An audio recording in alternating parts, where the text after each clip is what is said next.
నాన్న ఎప్పుడు అనేవారా, ప్రతి మనిషికి లైఫ్లో ఏముండాలని. నేనెప్పుడు నాన్నతో అనేవాడిరా, ప్రతి ఎయిమ్కి ఓ పర్పస్ ఉండాలని. నాన్న చనిపోతే కానీ నా లైఫ్కి ఎయిమ్, నా ఎయిమ్కి పర్పస్ తెలియలేదురా.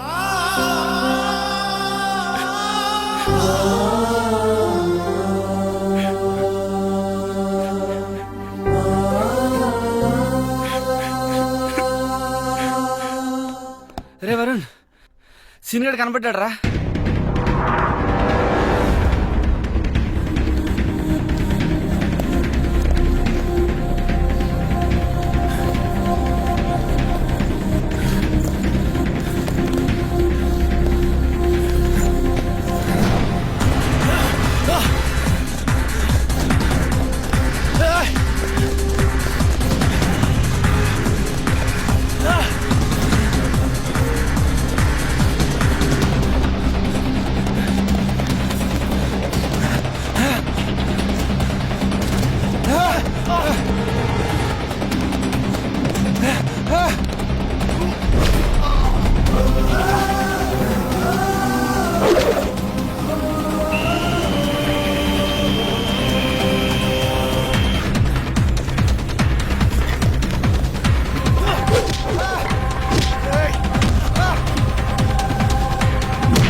ఎందుకు చేసావురా?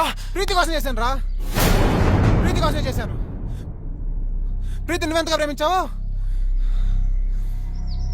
నేను అంతే ప్రేమించాను. నీకు ధైర్యం ఉంది కాబట్టి ఎక్స్ప్రెస్ చేసావు. తిరిగి నాయాలి కదరా, చెప్పలేకపోయాను. తనకు నువ్వు నచ్చలేదు అని చెప్తుంటే హ్యాపీగా ఫీల్ అయ్యావనరా. ఎందుకంటే ఏ రోజుకైనా తనకి నా ప్రేమ గురించి చెప్పచ్చు అని. కానీ ఏ రోజైతే తన ఆటోల నుంచి వెనక్కి తిరిగి నీకు లెటర్ ఇస్తుందో ఆ రోజు నా ప్రాణం పోయినంత పని అయిందిరా. తను నీకు ఐ లవ్ యూ చెప్పినప్పటి నుంచి, ఆ రోజు నుంచి, ఆ క్షణం నుంచి ఇక్కడ తుఫాను పుట్టిందిరా. ప్రేమ కోసం త్యాగం చేసేవాడి కంటే మోసం చేశాను సరే, ఆ ప్రేమను గెలిపించుకున్నవాడే నిజమైన ప్రేమికుడు అనిపించింది. అప్పటి నుంచి మీ మధ్య వచ్చిన ప్రతి డిఫరెన్స్ ని ఒక ప్లాన్ ప్రకారం డిస్టెన్స్ గా మార్చాను. ఈ ప్రాసెస్ లో ప్రీతికి నీకంటే నేనే బెటర్ అనిపించింది. లక్కీగా ప్రీతికి అది అనిపించింది. నీకు మన ఫ్రెండ్షిప్ గుర్తుకు రాలేదా? ఏది గుర్తుకు రాలేదు, ఎవ్వరు గుర్తుకు రాలేదు. నా ప్రీతి, నా ప్రేమ. వీడి కథలు చెప్తుంటే ఎర్రి పప్పల్లా వింటూ నించుంటారేంట్రా? ఎసేంట్రా నా కొడుకుని. తనని చంపాలనుకుంటే ముందు నన్ను చంపండి.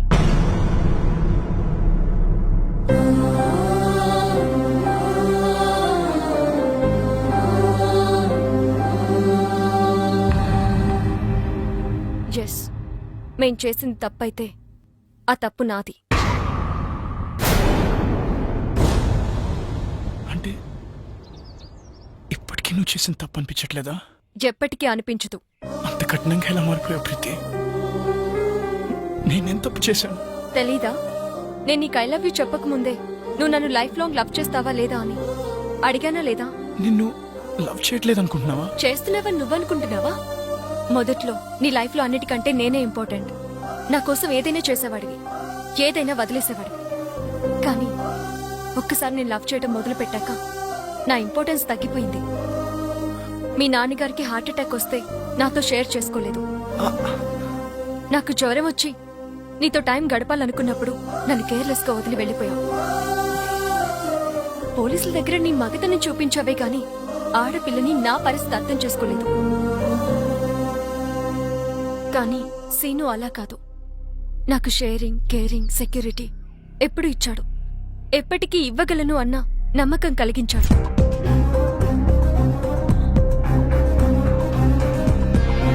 ఓకే కదా? ఏ వన్ సెకండ్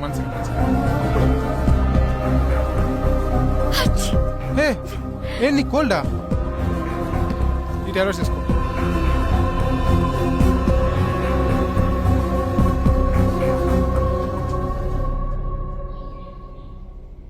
వాడు ఫ్రెండ్షిప్ నే మోసం చేశాడు, నిన్ను మోసం చేయడా? చెయ్యడు. ఎందుకంటే వాడు ఫ్రెండ్షిప్ ని కూడా నా కోసమే మోసం చేశాడు. నా ప్రేమ కోసమే మోసం చేశాడు. ఇదేం మారుతుందిరా? ముందుని సంపాదిస్తే సరిపోతుంది. రేయ్, నువ్వు ఉండరా. ఏమన్నావు? నేను మారిపోయానని కదూ? Yes, your right. కానీ ఒక చిన్న కరెక్షన్. నేను మారిపోలేదు, మర్చిపోయాను. 2 ఏళ్లుగా పిచ్చి కుక్కలా నీ వెంట తిరిగి రీసెర్చ్ చేసి మరీ తెలుసుకున్న నీ మెంటాలిటీని మర్చిపోయాను. ఎవరైనా నువ్వే ఇంపార్టెంట్, నువ్వే గ్రేట్ అని చెప్తే వాళ్ళ కోసం నీ డిసిషన్స్ మార్చేసుకుంటావే, ఆ చిన్న విషయం మర్చిపోయాను. నువ్వు గొప్ప అన్నమ్మే నాకంటే నువ్వు గొప్ప అని చెప్పే వాడే నీ దృష్టిలో గొప్పవాడంటే ఛ, నమ్మలేకపోతున్నాను. తప్పు నాదే. బావా ఏం మాడుతున్నావురా? కరెక్టే కదరా. See, she happy. కనీసం ఇంత కూడా బాధ లేదురా. వదిలేండిరా.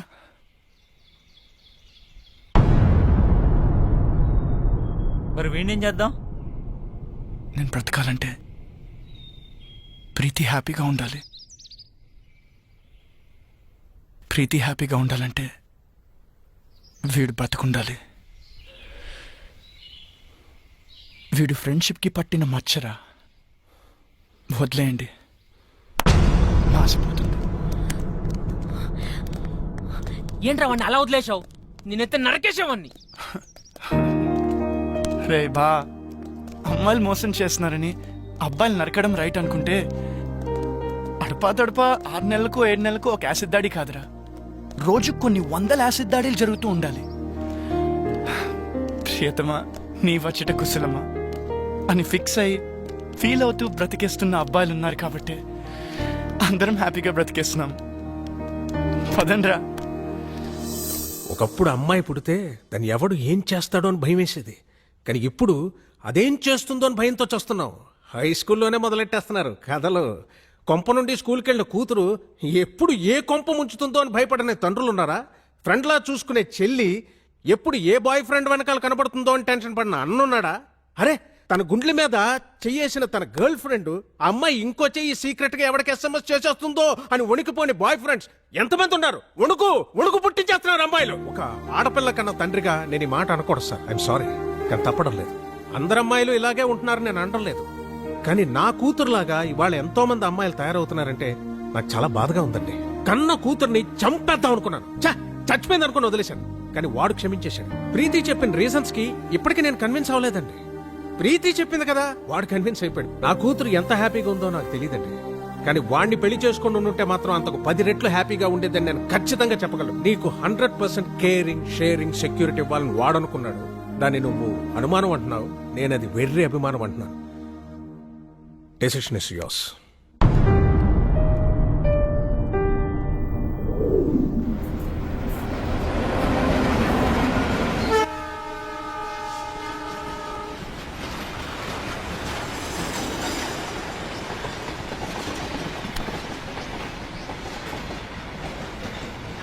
లైఫ్లో కొన్ని విషయాలు మర్చిపోకూడదు, కొన్ని విషయాలు గుర్తు చేసుకోకూడదు. ప్రీతిని మర్చిపో, నన్ను గుర్తుంచుకో. అమెరికా క్యాన్సిల్, జాబ్ కూడా క్యాన్సిల్. నువ్వు, నేను, అత్తయ్య గారు, మన షాప్, అంతే. నాకు చాలు. నువ్వు అమెరికా వెళ్ళు, నేను వెళ్ళను. నేను చెప్. ఇదిగోండి. వీడేడి? ఉన్నాడు, టిఫిన్ చేస్తున్నాడు. ఎప్పుడొస్తాడో ఎప్పుడు వెళ్తాడో తెలియదు. ఎన్నాళ్ళిలా? స్టార్ట్. ఈ రోజుల్లో పిల్లలు ఎంత ప్లాన్డ్ గా ఉంటున్నారు. స్కూల్లో చదువుకుంటున్నప్పుడే ఏ కాలేజీలో చేరాలి, ఏ ఉద్యోగం చేయాలని ఫిక్స్ అవుతున్నారు. ఎవరికి లేవు ఎయిమ్స్? మాకు ఉన్న ఎయిమ్స్. ఎయిమ్స్ వేరు, డ్రీమ్స్ వేరు. ఏదైనా కావాలనుకోవడం డ్రీమ్, అది సాధించాలనుకోవడం ఏం. ఎందుకు సాధించాలో పర్పస్ ఉండాలి కదా. పర్పస్ లేదే ఏం రాదమ్మా. ఆకలిస్తే అన్నం కావాలనిపిస్తుంది. ఆకలి పర్పస్, అన్నం కావాలనుకోవడం ఏం. రే, నోరు మూసుకొని దోశలు తిను. ఏం అక్కర్లేదు. పౌరుషానికి ఏమీ తక్కువ లేదు. ఏంటండి మీరు కూడా? నా జీవితం అంతా షాప్లోనే గడిచిపోయింది. ఏం సాధించాను? ఈ బిజినెస్లు బతకడానికే కానీ సంపాదించడానికి కాదు. పెద్ద పెద్ద షాపింగ్ మాల్స్ వచ్చాక చిన్న చిన్న బిజినెస్లన్నీ కొట్టుకుపోయాయి. వీడు కూడా నాలాగా షాప్ షట్టర్ ఎత్తుకుని ఎవరొచ్చి కొంటాడా అని ఎదురు చూడకూడదు. హాయిగా ఏసీ క్యాబిన్లో కూర్చొని ఉద్యోగం చేస్తూ హ్యాపీగా బతకాలి. ఇది వీడెప్పుడు అర్థం చేసుకుంటాడో. అర్థం చేసుకుంటాడులేండి, చిన్నపిల్లోడు కదా. దేనికైనా టైం రావాలి. టైం రాదు లత, గడిచిపోతుంది.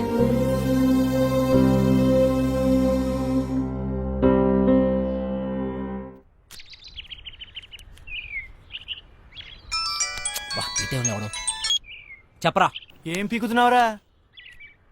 ఎవరు మొక్కవో? నా మొక్క వేరా ఎక్కువయ్యాయని. రే రే ప్లీజ్ రా, మళ్ళీ చేస్తా. పెట్టారా? Bye bye bye.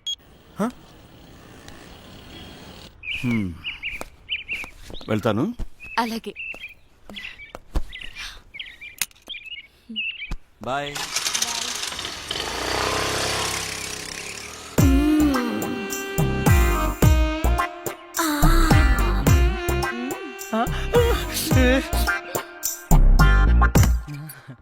ఎవరైనా చూస్తారేమో. చూడలేదు ఆంటీ. ఎవరైనా చూస్తారేమో. చూడలేదు. అబ్బా, ఏంటి తొందర? తొందర గంట నుంచి. అబ్బా, ఏంటి కింద తొంటుంది? నాకు కూడా. ఇంకా పెళ్లి చేసుకోకుండా నా తలుపు ఎందుకు కొడతావు? అంటే నువ్వు పెళ్ళైందనివే కదా, చక్కగా సంసారం చేసుకోకుండా. శివా, మళ్ళీ కింద తొంది. కింద కాకుండా ఇంకెక్కడ ఉంటది? అర్థమైంది. లేదు శివా, నిజంగానే తొందర.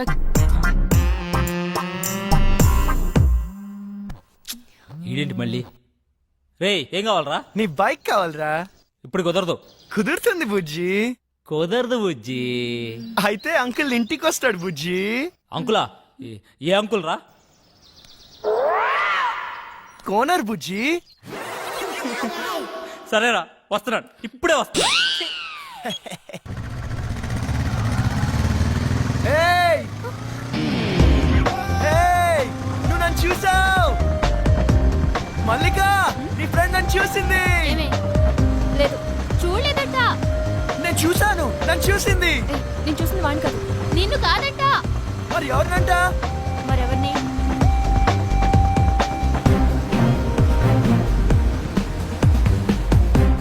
అతన్నా?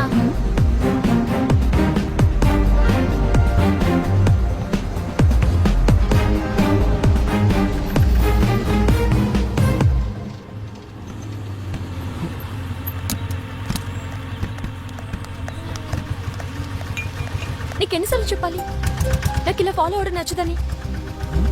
ఈవినింగ్ ఇంటికి వస్తాను, నువ్వు వెళ్ళు.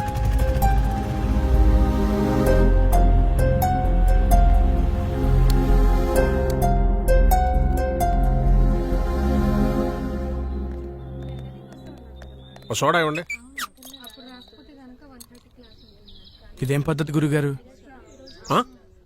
మీ వయసు ఏంటి, మీరు చేసే పనులేంటి? ఏంటి ఏంటేంటి కత్తి లాంటి వరుణ్ వదిలేసి ఆ ఏజ్ పార్గాడు ఎలా నచ్చాడు నీకు? మీరు అంతగా యూత్ అనుకుంటే మీ ఏ జీవితం చూసుకోండి, మా ఏ జీవితం ఎందుకు? ఆయన మా నాన్న. నాన్న? ఏ అవ్వకూడదా? అయ్యో ఎందుకోకూడదండి, అవ్వచ్చు, అవ్వాలి. అంటే ఎప్పుడు అంకుల్ని చూడలేదు కదా, చిన్న కన్ఫ్యూజన్. మాకిది మామూలే. మార్నింగ్ ఇంట్లో చిన్న గొడవ, నేను అలిగి బ్రేక్ఫాస్ట్ చేయకుండా వచ్చేసా. తన అలక తీర్చడానికి ఆయన ఏమైనా చేస్తారు. నా కూతురంటే నాకు ప్రాణం. అమ్మ పోయాక అన్నీ ఆయనే. He's everything to me. సరే గాని నీకేంటి స్పెషల్ ఇంట్రెస్ట్? అబ్బే ఏ ఇంట్రెస్ట్ లేదండి. ఫాలోయింగ్ ఆహా చిచి అదేం కాదండి. కాకపోతే ఓకే, హా. తేడా వస్తే అయ్యో రామా, అస్సలు తేడా రాదండి. హా.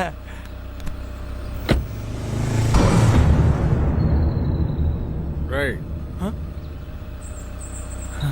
గుర్తుందిగా, తేడా వస్తే కోస్తారు. పీక.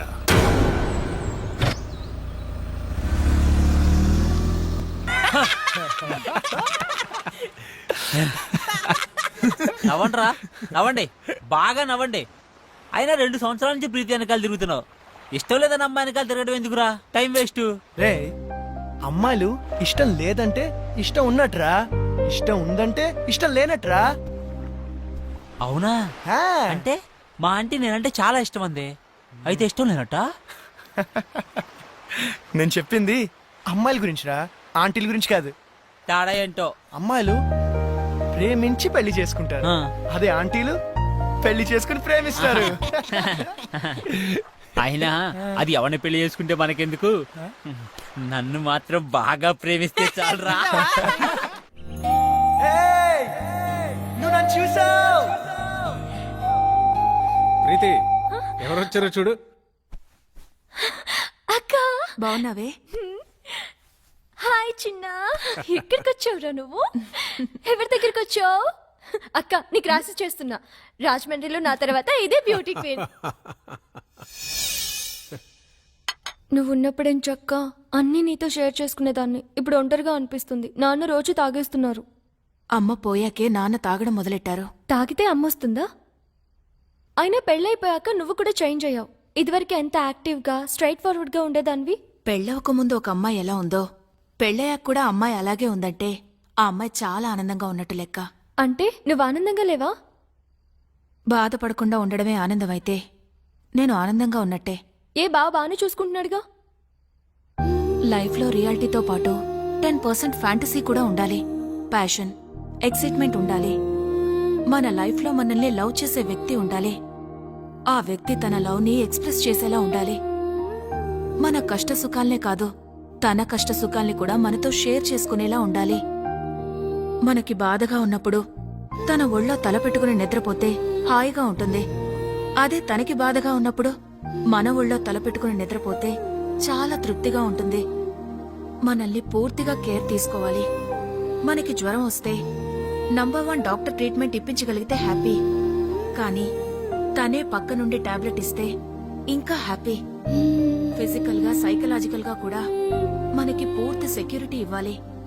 నలుగురిలో మనం తల ఎత్తుకుని గర్వంగా తిరిగేలా చూసుకోవాలి.